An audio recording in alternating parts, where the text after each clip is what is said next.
Hello जी, hello, good morning, नमस्कार, राम राम। आज ज़बरदस्त नुकसान हो गया मेरा। मैंने सुबह से बहुत सारी वीडियो बनाई। आप कह रहे होंगे कि झूठ बोल रहा है, वीडियो तो बनाता नहीं है। हाँ, 3-4 दिनों के वीडियो आए हुए, सब कहे कि झूठ बोल रहा है। बनाई थी भाई मैंने, सच सच कह रहा हूँ। लेकिन हमने लिया है नया माइक, ये मनूस माइक। इस माइक की सेटिंग ना कैमरे के अंदर कुछ अलग है। इस माइक की सेटिंग ऑन करके इसे हटा दिया, दूसरा माइक लगा दिया, तो इसने ना गंदे गोप्रो ने रिकॉर्डिंग करी नहीं। तो मुझे दोबारा से जाके उसकी ना दोबारा से रिकॉर्डिंग करनी पड़ेगी। वापस जाते हो उस रास्ते की या बहुत सारी मैंने बकवास भी करी थी। वो भी करनी पड़ेगी वापस से दोबारा बकवास में तो आप माहिर हो चुके हो। तो भाई हम आए हैं अनुराग भाई के पास। अनुराग भाई हैं जयपुर से, और जयपुर से छोड़ छाड़ के यहाँ पे आ गए। खगनाल गांव है, खगनाल मनाली इधर 10 किलोमीटर है, इधर नग्गर 10 किलोमीटर है। नग्गर के मनाली के बीच में रहते हैं, खगनाल गांव में। तो भाई सबसे पहले तो मुझे ये बताओ, मुझे क्या बताना, सबको बताओ, सबके सामने समस्या रहती है कि यार दूसरी जगह पे जाते हैं पहाड़ों वहाड़ों में, तो मकान कैसे ढूंढते हैं। तो आपने ये मकान, कितना बड़ा मकान है, कैसे ढूंढा है? तो मकान मैंने जो ढूंढना शुरू किया, तो फर्स्ट तो मेरे को सबसे पहले मैंने आपको बताया एयरबीएनबी के थ्रू मैंने सर्च करना शुरू किया। हाँ। बट एयरबीएनबी पे प्रॉब्लम ये होती है, लॉन्ग टर्म के लिए जो मकान मिलते हैं थोड़े एक्सपेंसिव होते हैं। हाँ। फाइनली 25,000 में उसने कंफर्म कर दिया। अच्छा, 25,000 पर मंथ में? ये आपको एयरबीएनबी के थ्रू मिला है? एयरबीएनबी के थ्रू जो एजेंट था वो 1 BHK 1 BHK सुन लिया ना, एयरबीएनबी के थ्रू। हम यहाँ एयरबीएनबी का प्रचार नहीं कर रहे। नहीं, बिल्कुल भी नहीं। इन्होंने जो ढूंढा है ना, वो एयरबीएनबी के थ्रू ढूंढा है। आगे की कहानी सुनो, आगे की बताओ। अब यहाँ पर आकर हमें हो गए 3 महीने, मम्मी पापा भी आए, और अब ये 1 BHK था, तो अब हमें आगे चाहिए था बड़ा घर 2 BHK। तो वो फिर अब हमने पर्सनल लेवल पे ढूंढना शुरू किया गांव के अंदर। तो हमें खूब बड़ा बढ़िया 2 BHK, इनफैक्ट 3 BHK हमें मिल गया मात्र 22,000 रुपए में। इससे बड़ा और वेल फर्निश्ड, बेटर फर्निश्ड इसी गांव में? इसी गांव में। वो एयरबीएनबी पे नहीं है? नहीं, वो पर्सनली मिला है। वो यहीं आने के बाद लोगों से बात की हम लोगों ने, तो उन्होंने कहा कि ठीक है, हम आपके लिए, उनका पास खाली पड़ा था, फिर बात करके उन्होंने कहा हम आपके लिए फर्निश्ड कर देते हैं। सबसे बेस्ट तरीका बता रहा हूँ। मान लो आपको कहीं पे भी ना इस तरह के लेना है महीने भर के लिए, एरिया सेलेक्ट कर लो, उस एरिया में जाओ, होटल में कमरा लेके पड़ जाओ, 1-2 दिन पड़े रहो, ढूंढते रहो, रात को पड़ जाओ आके, दिन में ढूंढो, मिल जाता है। एक दोस्त आए हमारे, मैं चाय पी लूँ, मेरे मुंह में वो कचौड़ी सी भरी हुई है। उन्होंने कहा नीरज, मैं जाऊँ बस 4 घंटे में मनाली पहुँच रहा हूँ, मुझे एक महीने के लिए घर चाहिए। अच्छा, 4 घंटे में पहुँच रहा हूँ, घर चाहिए 1 महीने के लिए? हाँ। मगा जी देखो, 4 घंटे में तो मिलेगा नहीं। अब ऐसा करो, आज जाके मनाली जाके जिस होटल में आपने बुकिंग कर रखी है उस होटल में पड़ के सो जाओ। कुछ हम ढूंढेंगे, कुछ आप ढूंढना, कल जाके मिल जाएगा सस्ते में। अब क्या हुआ, हमने घर ढूंढ लिया 15,000 में 2 BHK, बहुत बढ़िया लोकेशन पे। हमने उनको बता दिया अगले दिन कि जी 15,000 में 2 BHK, ये मकान मालिक का नंबर है, जाओ, लोकेशन अगर पसंद आए उसमें रुक जाओ, दोबारा आपके होटल जाने की ज़रूरत नहीं है। वो भाई उन्होंने 25,000 में उसी होटल का वो कमरा ले लिया, 1 महीने के लिए 25,000 बुक कर लिया, 25,000 रुपये एडवांस भी दे दिए। अब वो कह रहे भाई वापस कर दो। होटल वाला क्यों वापस करेगा भाई? नहीं, अब वापस क्यों करेगा, एक बार आपने दे दिया, बुकिंग कर दी तो। अब वो आज भी वो माथा पीट रहे हैं मनाली में, एक सिंगल छोटे से कमरे में, होटल के कमरे में, जो 1,000 रुपये का था 30 दिन के लिए 30,000 का हो गया। उनको 5,000 की डिस्काउंट मिल गई। होटल वाले ने एहसान जता के डिस्काउंट दिया होगा। हाँ, एहसान जता दिया। जबकि हमने उन्हें 15,000 में 2 BHK का मतलब होता है बड़े बड़े हॉल जैसे कमरे, बी मतलब बड़े बड़े, एच मतलब हम चल पड़े जी एक ट्रैकिंग पे। लेकिन उससे पहले मैं बताना चाहता हूँ एक काम की बात कुछ इस प्रकार है। ट्रैकिंग पे जब जाते हैं ना तो चढ़ती है सांस, और उसमें भी अगर मास्क लगा लेंगे नाक पे तो सांस रुकेगी, ऑक्सीजन की हो जाएगी कमी, दिमाग में ऑक्सीजन कम पहुंचेगी, आदमी हो जाएगा पागल। तो हम पागल नहीं होना चाहते। अगर आप भीड़ भाड़ में जा रहे हो तो भाई मास्क लगाओ बढ़िया क्वालिटी का, और अगर भीड़ भाड़ में नहीं जा रहे हो, हमारे आसपास कोई भीड़ भाड़ नहीं है, हटा लो। गालियाँ मत देना कमेंट में, ठीक है ना? पहले समझा रहा हूँ, हम कोई भीड़ भाड़, जैसे ही हम भीड़ में घुसते हैं ना, एकदम से ये ऐसे हो जाता है, ऐसे। और अभी जैसे हम और ज़्यादा जंगल में जाएंगे तो ये ऐसे हो जाएगा, ऐसे हो जाएगा। इधर से जाना है, चलो। ये है जी देवता का मंदिर। कौन सा देवता है? ये नीचे है कार्तिकेय। अच्छा। और सामने इसका माता पार्वती। ये पार्वती का, पार्वती? हाँ। स्कंद माता पार्वती एक ही। अच्छा, ये स्कंद माता का मंदिर है, नीचे कार्तिकेय, ये तो दोनों माँ बेटे हो गए ना। हाँ, माँ बेटे का मंदिर है। तो मेन स्थान यही है। हाँ, मेन स्थान अभी देवी और कार्तिक दोनों यहीं पे हैं। यहीं पे है। अच्छा, तो हमारे अनुराग भाई बता रहे थे कि कल यहाँ पे ना 5-6 देवता आए थे। यार आपने को बताना चाहिए था, फ़ोन करना चाहिए था आपको। अभी शाम को जाके आइडिया हुआ था। अब अगर कोई आए ना, बिल्कुल। या फिर इनका कहीं जाने का। अभी भी बैठे हुए हैं। कौन बैठे हो? शाम को 6 बजे यहाँ से जाएंगे। उनकी शाम को? पालकी जाएगी। शाम को 6 बजे तो देखेंगे। अगर हम 6 बजे तक आ गए तो आपको देवता दिखाएंगे, नहीं आए तो कोई बात ही ना है। हमें जो है ना अनुराग भाई के घर पे आए हुए 24 मिनट हुए हैं। 24 मिनट। ओके। 24 मिनट में इन्होंने 24 बार कह दिया कि नीरज भाई बारिश पड़ेगी। अच्छा, हम जा रहे हैं सजला वाटरफॉल। ये बता रहे हैं 40-45 मिनट का रास्ता है। तो ये कह रहे हैं भाई बारिश पड़ेगी, बारिश पड़ेगी। अबे मगर नहीं पड़ेगी। 2 घंटे तक बारिश की गारंटी मैं ले रहा हूँ। मैं लोगों के लेंटर डलवा देता हूँ ऐसा कह के बारिश नहीं पड़ेगी 2 घंटे तक। यहाँ भी एक कालू है। ओ कालू, इधर आ, इधर आ, इधर सुन। उसे जानता है तू? सडेले कालू को, साला वो पहलवान का कालू, दुनिया का सबसे गंदा कुत्ता। हाँ। क्या डांस है। उसे जानता है कि नहीं जानता, ये बता पहले। हाँ जानता है। उसे जानता है, ये कह रहा है अभी मेरे से बता रहा है ये कि हाँ जानता हूँ मैं, वो बहुत गंदा कुत्ता है।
भाई देखो बड़े मज़ेदार लोग हैं यहाँ के। बाहर लिख दिया कि यहाँ पे शराब पीना मना है। अच्छा आपको बताऊँ, जहाँ पे भी लिखा हो ना कि यहाँ शराब पीना मना है, इसका मतलब होता है कि शराब पी लो। और जहाँ लिखा होता है कि शराब पीना सख्त मना है, उसका मतलब है कि ये जगह शराबियों के लिए है, शराबियों के लिए।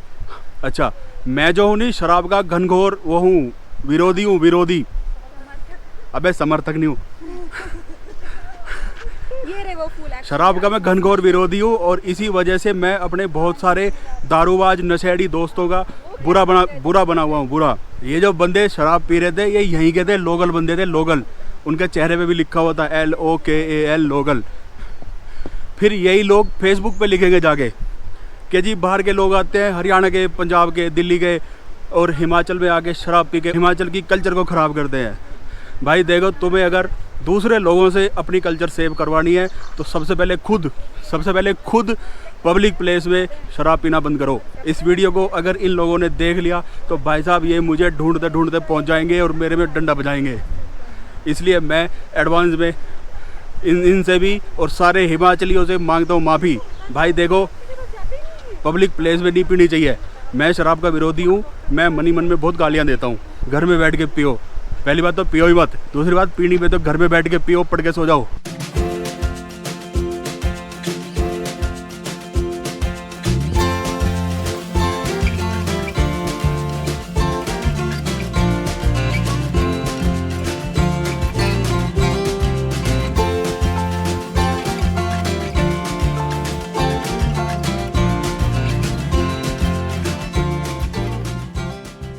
भाई देखो, इधर आने के हैं 2 रास्ते। एक तो है सजला गांव से और एक है खकनाल गांव से। दोनों ना अड़ोसी पड़ोसी गांव हैं। उन दोनों के बीच में एक नाला बहता है, उसी नाले पे ऊपर चढ़ गया वाटरफॉल, समझ गए ना। इस नाले के एक तरफ है सजला, एक तरफ है खकनाल। दोनों गांवों से रास्ते जाते हैं। खकनाल वाला रास्ता नाले के इस तरफ से है, सजला वाला रास्ता नाले के उस तरफ से है, बीच में वहाँ पे वाटरफॉल के पास वो लकड़ी उकड़ी सी घेर के पुल बना रखे हैं। तो मतलब हम गए थे खगनाल से और वापस उतरेंगे सजला की तरफ से। आप भी कभी आओ तो ऐसा ही करना, जिस रास्ते जाओ उस रास्ते वापस नहीं आना चाहिए। अच्छा जी, फिर बताता हूँ फिर क्या हुआ। फिर हुआ ये जी, इस गांव में ना खगनाल में दो मंदिर है। एक है माता पार्वती का और एक है कार्तिकेय का। और माता पार्वती है और कार्तिकेय है, दोनों माँ बेटे। तो मतलब कि माँ बेटे का मंदिर है। आज था गांव में प्रोग्राम, नीलकंठ महादेव आए थे, मतलब भगवान शंकर जी आए थे वहाँ से ब्रान गांव से, जिस गांव में हम रहते हैं उस गांव से आए थे भगवान शंकर। और बगल में एक गांव है सजला से आए थे भगवान विष्णु। तो 4 देवी देवता हो गए। ये 4 देवी देवता इकट्ठे हुए कौन से गांव में? खगनाल में। अब अच्छा, जब भी कोई देवी देवता इकट्ठे होते हैं, जब भी कोई देवी देवता का प्रोग्राम होता है तो भाई चलता है लंगर। प्रोग्राम तो बता रहे हैं कि 1-2 दिन से चल रहा था, बट आज उसका उद्यापन होना था, आज उसका होना था समापन। अच्छा, एक चीज़ और पता चली कि लंगर होने के बाद जब सारे लोग जीम जाम लेते हैं, जब सारे लोग खा भी लेते हैं, उसके बाद देवता वापस जाते हैं। 2 देवता मतलब कि देवी पार्वती और कौन, उनका बेटा, ये दोनों तो उसी गांव के थे। लेकिन जो 2 देवता थे, शिव जी भगवान और विष्णु, ये दोनों थे दूसरे गांवों के। तो जैसे ही लोगों ने लंगर खा लिया, विष्णु जी चले गए, शिव जी चले गए।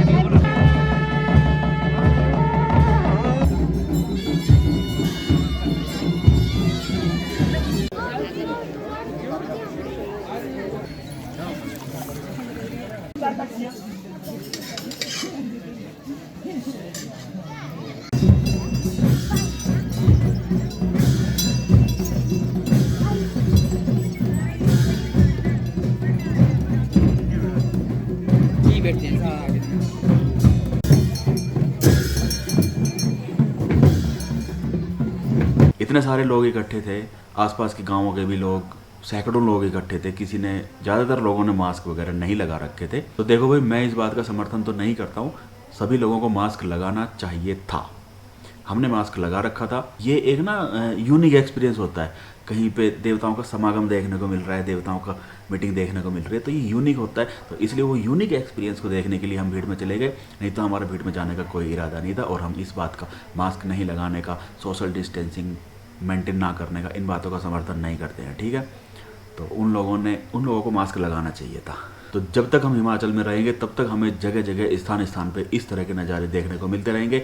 तो अगर आपको भी कभी इस तरह की देवों की डोलियाँ मिले तो आप एक चीज़ पूछना उनसे, मतलब किसी से सिंपल सम्मान के साथ कि जी ये कौन से देवता हैं, और दूसरा इन देवता का स्थान कौन सा है, ठीक है। तो ऐसे ही इंटरेस्ट के लिए मैं भी बस ये दो चीज़ें पूछता हूँ कि ये कौन से देवता है, पता चला शिव जी देवता है, नीलकंठ महादेव हैं, वो फलाना जी हैं, वो है जी, इस तरह पता चल जाता है। और इनका स्थान कौन सा है, ये कहाँ जा रहे हैं, किससे मिलने जा रहे हैं, तो मूवमेंट देवताओं का चलता रहता है। तो हम अपनी ज़्यादातर वीडियो में देवताओं के बारे में बताते रहते हैं। और चूँकि हम हिमाचल में हैं, हम देवभूमि में, तो आगे भी आपको बताते रहेंगे जैसे भी दिखता रहेगा। तो चलो ठीक है, आज की इस वीडियो को करते हैं ख़त्म। चैनल अगर सब्सक्राइब नहीं किया है तो चैनल मत करना सब्सक्राइब, कोई ज़रूरत नहीं है।